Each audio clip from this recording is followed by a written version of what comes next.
Bienvenidos todos a Audiolectura Cristiana. En esta ocasión leeremos La ira santa de Dios, un atributo de Dios rechazado por muchos, por Arthur Pink.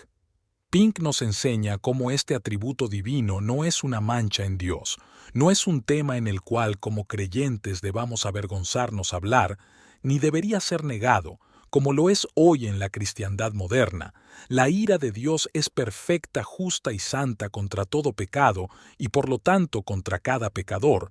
Contemplemos a la luz de las Escrituras este atributo perfecto de Dios. Acompáñenos en esta audiolectura. Esperamos sea de gran bendición para todos. Dicho esto, amados hermanos, comencemos. Es triste, de hecho, encontrar a tantos cristianos profesantes que parecen considerar la ira de Dios como algo por lo que necesitan disculparse o que al menos desearían que no hubiera tal cosa. Mientras que algunos no irán tan lejos como para admitir abiertamente que lo consideran una mancha en el carácter divino, están lejos de considerarlo con deleite. Les gusta no pensar en ello y rara vez escuchan mencionarla sin que se le levante un resentimiento secreto en sus corazones contra este atributo.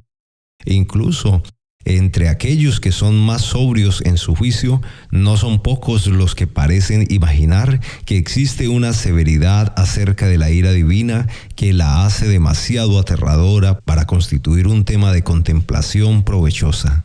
Otros albergan el engaño de que la ira de Dios no es consistente con su bondad y por eso buscan desterrarla de sus pensamientos. Dios no oculta los hechos. Sí, hay muchos que se alejan de una visión de la ira de Dios como si fueran llamados a mirar alguna mancha en el carácter divino o alguna mancha en el gobierno divino. ¿Pero qué dice las Escrituras?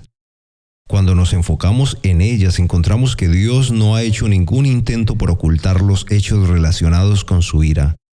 Él no se avergüenza de hacer saber que la venganza y la furia le pertenecen a Él. Su propio desafío es: ved ahora que yo soy y no hay dioses conmigo. Yo hago morir y yo hago vivir. Yo hiero y yo sano, y no hay quien pueda librar de mi mano. Porque yo alzaré a los cielos mi mano y diré: vivo yo para siempre. Si afligiere mi reluciente espada y echaré mano del juicio, yo tomaré venganza de mis enemigos y daré la retribución a los que me aborrecen. Deuteronomio capítulo 32, versículo 41. Un estudio de la concordancia mostrará que hay muchas más referencias en las Escrituras acerca del enojo, la furia y la ira de Dios que a su amor y a su ternura. Porque Dios es santo, Él odia todo pecado, y porque Él odia todo pecado, su enojo arde contra el pecador. Salmo capítulo 7, versículo 11. Ahora, la ira de Dios es tanto una perfección divina como lo es su fidelidad, poder o misericordia. Tiene que ser así porque no hay mancha alguna ni el más mínimo defecto en el carácter de Dios. Sin embargo, lo habría si la ira estuviese ausente de Él. La indiferencia al pecado es una mancha moral y aquel que no odia el pecado es un leproso moral.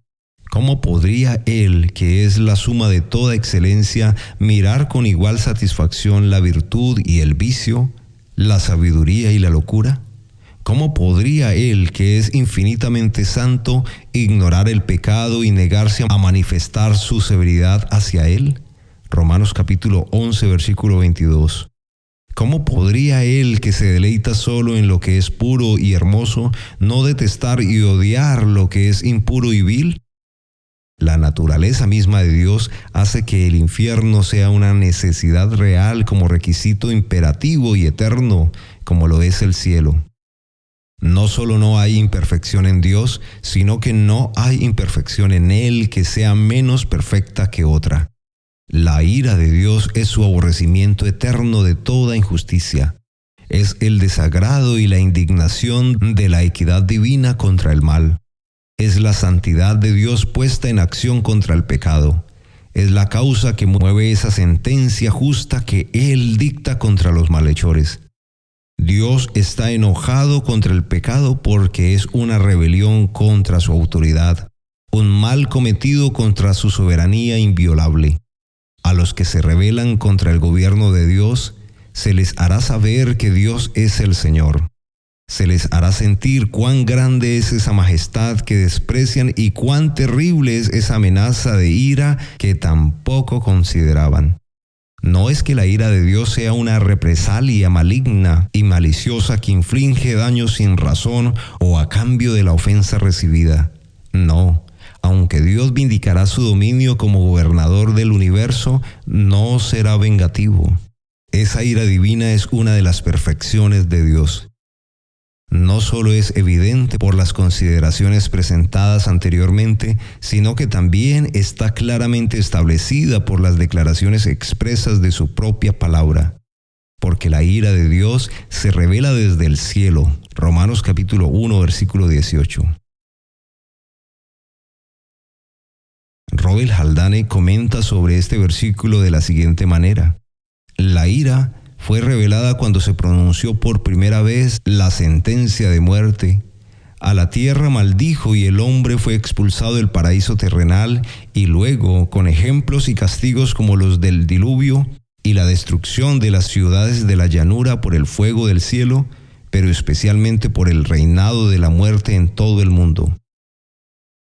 La ira fue proclamada en la maldición de la ley sobre cada transgresión e intimada en la institución del sacrificio y en todos los servicios de la dispensación mosaica. En el 8º capítulo de esta epístola, el apóstol llama la atención de los creyentes sobre el hecho de que toda la creación fue sujeta a vanidad y gime y sufre dolores de parto. La misma creación que declara que hay un Dios y publica su gloria, también prueba que Él es enemigo del pecado y el vengador de los crímenes de los hombres. Pero sobre todo, la ira de Dios fue revelada desde el cielo cuando el Hijo de Dios descendió para manifestar el carácter divino, y cuando esa ira fue manifestada en sus sufrimientos y muerte, de una manera más horrible que todas las señales que Dios mostró antes debido a su desagrado contra el pecado. Además de esto, el castigo futuro y eterno de los malvados ahora es declarado en términos más solemnes y explícitos que antes. Bajo la nueva dispensación hay dos revelaciones dadas desde el cielo, una de ira, la otra de gracia. Una vez más que la ira de Dios es una perfección divina, queda claramente demostrado por lo que leemos en Salmos capítulo 95, versículo 11. Por tanto juré en mi furor que no entraría en mi reposo. Hay dos ocasiones en que Dios hace juramento: al hacer promesas, Génesis capítulo 22, versículo 16, y al pronunciar juicios, Deuteronomios capítulo 1, versículo 34. En el primer caso, jura en misericordia a sus hijos, y en el segundo caso, Él jura privar a una generación malvada de su herencia, debido a la murmuración y a la incredulidad. Un juramento es para la confirmación solemne de alguna cosa. Hebreos capítulo 6, versículo 16. En Génesis capítulo 22, versículo 16, Dios dice: por mí mismo he jurado. En Salmo capítulo 89, versículo 35 declara: una vez he jurado por mi santidad. Mientras que en Salmo capítulo 95, versículo 11 afirma: juré en mi furor, en mi ira. Salmo capítulo 95, versículo 11. Así, el gran Jehová apela a su ira como una perfección igual a su santidad. Él jura por una tanto como por la otra. Nuevamente, como en Cristo, toda la plenitud de la deidad reside corporalmente en Él. Colosenses capítulo 2, versículo 9. Y como todas las perfecciones divinas son mostradas ilustremente por Él, Juan capítulo 1, versículo 18, por lo tanto, leemos de la ira del Cordero. Apocalipsis capítulo 6, versículo 16. Consideremos la importancia de la reflexión sobre la ira de Dios. La ira de Dios es una perfección del carácter divino sobre la que necesitamos meditar con frecuencia. En primer lugar, la ira de Dios conduce a nuestros corazones a estar debidamente impresionados por el aborrecimiento del pecado por parte de Dios.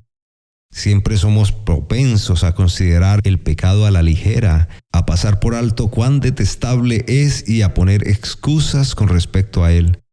Pero cuanto más estudiemos y reflexionemos sobre el aborrecimiento del pecado por parte de Dios y su espantosa venganza sobre él, es más probable que nos demos cuenta de su atrocidad. En segundo lugar, la ira de Dios nos conduce a tener un verdadero temor a Dios en nuestras almas. Tengamos gratitud y mediante ella sirvamos a Dios agradándole con temor y reverencia, porque nuestro Dios es fuego consumidor. Hebreos capítulo 12, versículo 28 al 29.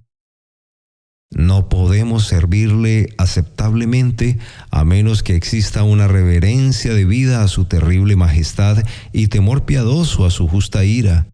Y estos sentimientos se desarrollan mejor al recordar frecuentemente que nuestro Dios es fuego consumidor. En tercer lugar, la ira de Dios nos conduce a disponer nuestras almas en ferviente alabanza por haber sido liberados de la ira venidera. Primera de Tesalonicenses capítulo 1 versículo 10. Nuestra disposición o nuestra renuencia a meditar sobre la ira de Dios se convierte en una prueba segura de la verdadera actitud de nuestros corazones hacia Él. Si no nos regocijamos realmente en Dios por lo que Él es en sí mismo, y eso debido a todas las perfecciones que residen eternamente en Él, entonces, ¿cómo habita el amor de Dios en nosotros? Cada uno de nosotros necesita estar más en oración, en guardia contra la idea de idear una imagen de Dios en nuestros pensamientos que siga el modelo de nuestras propias inclinaciones malvadas. En la antigüedad, el Señor se quejó diciendo, ¿pensabas que de cierto sería yo como tú? Salmo capítulo 50, versículo 21. Si no nos regocijamos con la memoria de su santidad, Salmo capítulo 97, versículo 12. Si no nos regocijamos por saber que un día que viene pronto, Dios hará una demostración gloriosa de su ira al vengarse de todos los que ahora se oponen a Él, es una prueba clara de que nuestros corazones no están sujetos a Él, que todavía estamos en nuestros pecados y que estamos en camino a las llamas eternas. La justicia de Dios ejercida a través de su ira. Alabad, naciones, a su pueblo, porque Él vengará la sangre de sus siervos y tomará venganza de sus enemigos. Deuteronomios capítulo 32, versículo 43. Y de nuevo leemos, oí una gran voz de gran multitud en el cielo que decía, Aleluya, salvación y honra y gloria y poder son del Señor Dios nuestro, porque sus juicios son verdaderos y justos, pues ha juzgado a la gran ramera que ha corrompido a la tierra con su fornicación y ha vengado la sangre de sus siervos de la mano de ella. Otra vez dijeron, Aleluya. Apocalipsis capítulo 19, versículo 1 al 3. Grande será el regocijo de los santos en ese día cuando el Señor vindique su majestad, ejerza su terrible dominio, magnifique su justicia y derroque a los orgullosos rebeldes que se han atrevido a desafiarlo. Si mirares a los pecados, ¿quién, oh Señor, podría mantenerse? Salmo capítulo 130, versículo 3. Bien puede cada uno de nosotros hacer esta pregunta, pues está escrito, no se levantarán los malos en el juicio. Salmo capítulo 1 al 5. Cuán dolorosamente fue ejercitada el alma de Cristo con pensamientos acerca de Dios, mirando las iniquidades de su pueblo cuando fueron puestos sobre él. Estaba entristecido y angustiado. Marcos capítulo 14, versículo 33. Su terrible agonía, su sudor de sangre, sus fuertes gritos y súplicas. Hebreos capítulo 5, versículo 7. Sus reiteradas oraciones. Si es posible que pase de mí esta copa. Su espantoso último grito. Dios mío, ¿por qué me has desamparado? Todo manifiesta la horrible comprensión que tenía de lo que significa para Dios mirar a las iniquidades. Bien pueden los pobres pecadores gritar: Señor, ¿quién podrá sostenerse de pie? Cuando el Hijo de Dios mismo tembló bajo el peso de su ira. Si tú, mi lector, no has huido en busca de refugio en Cristo, el único Salvador, ¿cómo harás con la espesura del Jordán? Jeremías capítulo 12, versículo 5. Cuando considero cómo la mayor parte de la humanidad abusa de la bondad de Dios, no puedo dejar de pensar que el milagro más grande del mundo es la paciencia y la generosidad de Dios para con un mundo ingrato. Si un príncipe tiene un enemigo que se metió en una de sus ciudades, en lugar de enviarle provisiones, por el contrario, asedia el lugar y hace lo que pueda para matarlo de hambre. Pero el gran Dios, que podría llevar a todos sus enemigos a la destrucción, sin embargo, los soporta y los mantiene a su costo diariamente. Bien puede Él ordenarnos que bendigamos a los que nos maldicen, pues Él mismo hace el bien al malvado y al ingrato. Pero no piensa en pecadores que escaparán así. El molino de Dios va lento, pero muele finamente. Cuanto más admirable es ahora su paciencia y generosidad, más terrible e insoportable será esa furia que surge de su abusada bondad. Nada más tranquilo que el mar, sin embargo, cuando se agita es una tempestad. Nada se enfurece más. Nada tan dulce como la paciencia y la bondad de Dios, y nada tan terrible como su ira cuando se enciende. Por tanto, huye, mi lector, huye a Cristo, huye de la ira venidera. Mateo capítulo 3, versículo 7. Huye antes de que sea demasiado tarde. Te suplicamos sinceramente que no supongas que este mensaje está destinado a otra persona. Es para ti. No te contentes con pensar que ya has huido a Cristo, sino asegúrate de ello. Ruego al Señor que escudriñe tu corazón y te lo muestre a ti mismo. Una palabra para los predicadores. Hermanos, en nuestro ministerio oral, ¿predicamos sobre este solemne tema tanto como deberíamos? Con frecuencia los profetas del Antiguo Testamento decían a sus oyentes que sus vidas malvadas provocaban al Santo de Israel y que estaban atesorando para sí mismo ira para el día de la ira. Y las condiciones en el mundo no son mejores ahora que entonces. Nada está tan bien calculado como para despertar a los descuidados y hacer que los profesantes carnales busquen en sus corazones, como lo es entender el hecho de que Dios está airado contra el impío todos los días. Salmo capítulo 7, versículo 11. El precursor de Cristo advirtió a sus oyentes a huir de la ira venidera. Mateo capítulo 3, versículo 7. El Salvador les ordenó a sus oyentes: temed a aquel que después de haber quitado la vida, tiene poder de echar en el infierno. Sí, os digo, a este temed. Lucas capítulo 12, versículo 5. El apóstol Pablo dijo: conociendo pues el temor del Señor, persuadimos a los hombres. Segunda de Corintios capítulo 5, versículo 11. La fidelidad exige que hablemos tan claramente sobre el infierno, así como sobre el cielo. Muchas gracias por escuchar Audio Lectura Cristiana. Que el Señor les bendiga, amados hermanos. Hasta la próxima.